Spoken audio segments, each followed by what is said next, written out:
Ahoy there, YouTube. Today we're going to be pressure washing this absolutely disgusting, super mossy, super nasty Tercel four-wheel drive wagon. So a little bit of background on this thing.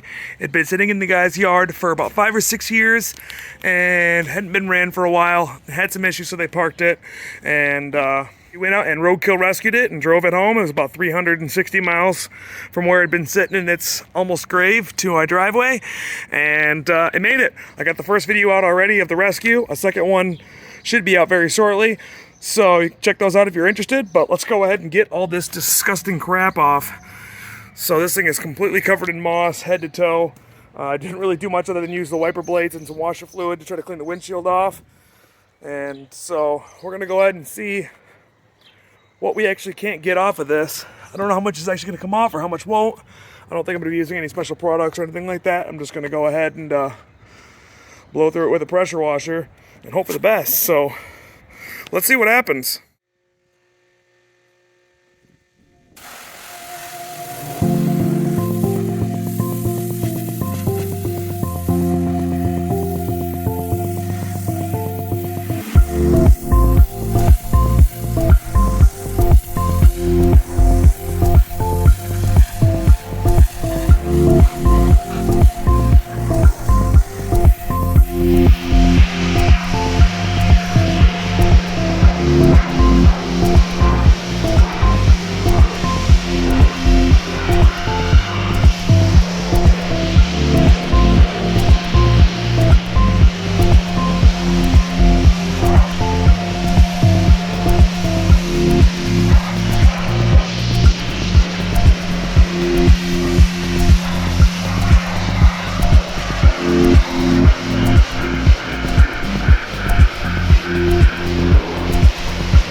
After a quick one with the pressure washer, she's looking a ton better. I definitely didn't do an amazing job, plus there's probably a lot of stuff that I've missed here and there, but all in all, I'm pretty impressed with how this is cleaning up so far. We're gonna go ahead and move to the next step, which is, see where I missed with the pressure washer. Oops. Yeah, I might run this over one more time with the pressure washer, but after that, I'm gonna go ahead and dump in this, this shampoo right here. It says to mix 1 to 3 ounces into a bucket, which doesn't really specify the bucket size, but I'm assuming a 5-gallon bucket, so I'm gonna glob a little bit in here. Use this little mitt, which probably is a waste, but it is what it is. Then we're gonna go ahead and rub her all down and then rinse her off again and see how she looks. I think a lot of this little stuff that's kind of hard to get, kind of hard to see, will probably clean up okay with it, but let's find out.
Done-ish. I'm letting it dry right. Bleh. I'm letting it dry right now.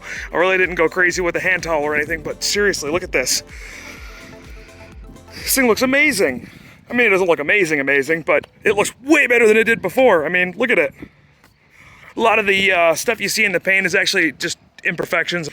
For what I did with it, I'm pretty happy with it. I should have done a lot of the stuff that Derek does in Vice Grip Garage videos, where he uses like various contraptions of junk, but I'm pretty happy with how this turned out, so I don't have too much to complain about. The roof looks a ton nicer. There's a lot of stuff that's really baked into the paint. Actually, a lot of this stuff is just still loose, that's kind of blowing around, because every time I hit a pressure washer somewhere, stuff that's buried underneath these seals or jammed behind here comes pouring out, so it really just needs a ton more pressure washing, and I'm a little lazy and I'm not gonna do that good of a job, so yeah. This looks amazing though. Really appreciate you guys watching. Hopefully you enjoyed it. I know I certainly did. Leave a note down in the words about what you guys do, what your method is for cleaning old paint like this. This is actually my first time I've ever really done much of a hand wash. So I'm gonna be honest, I'm not really great at it. So I don't even own a pressure washer. I had to borrow somebody else's for it. So I think it turned out pretty good though. I'm pretty stoked. Again, let me know what you think in the word spot. I'd love to hear from you guys, and I'll catch you in the next one. Adios.